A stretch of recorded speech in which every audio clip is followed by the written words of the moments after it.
In this short video, I'll explain a little bit about irregular shape roundabouts, or commonly known as jellybean roundabouts. We've got one in Cannington on William Street. Still one of the most common questions that we receive almost every week would be how to and what to do in that particular jellybean roundabout and why is it shaped the way it's shaped. So if you're going straight from this direction, you would have to pass this street on the left hand side before you use your indicator to signal that you're exiting the roundabout. So we wouldn't indicate, if we're going straight, we wouldn't indicate just yet at all. So we've got to pass that particular street and we would then indicate left, okay? So that's extremely important because if you indicate sooner in this sort of area, you could potentially mislead the driver that's coming from the left hand side who would, as a result of your indication, potentially proceed and cause an accident. So it's the same thing from the opposite direction, basically. So, you know, if someone's coming from there and they intend to go straight ahead, they shouldn't indicate here because there's a street.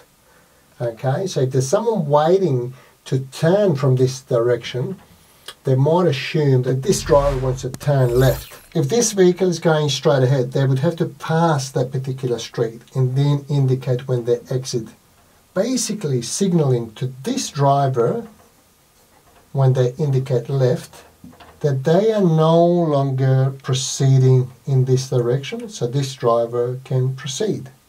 It's the same as a regular roundabout, but you've got to be careful where you are indicating. So the indication when you exit roundabout is the only way of communicating to the rest of the road users. So what happens if you're turning? If you're coming from this direction, and if you want to turn over here to that street, so what's going to happen, you will indicate right initially as you would in the normal roundabout. So you would indicate right, okay, and you would go all the way around, and then you would indicate left in this sort of area where you're exiting, okay. Up until that point, your right indicator should remain on.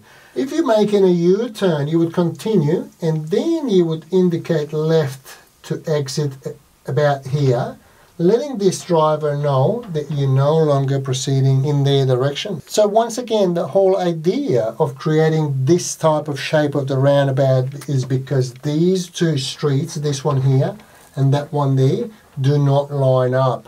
So it is extremely important not to mislead somebody that's on your left-hand side unless you've passed them. Otherwise, they could potentially think that you communicated your intention that you're turning in that particular street, such as that one here, or if you're coming from there, that one there.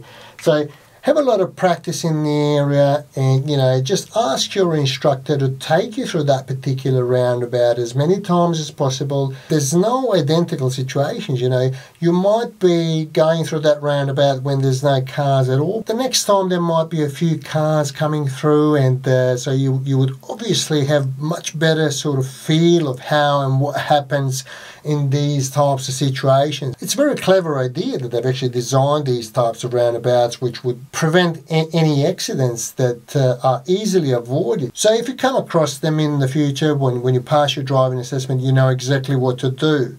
We hope that this is going to clarify how we need to signal in these types of roundabouts and how we can prevent any type of unwanted situation where you may potentially collide with somebody as a result of your communication, or in other words, your wrong signaling. Thank you for watching, and we will see you in the next video.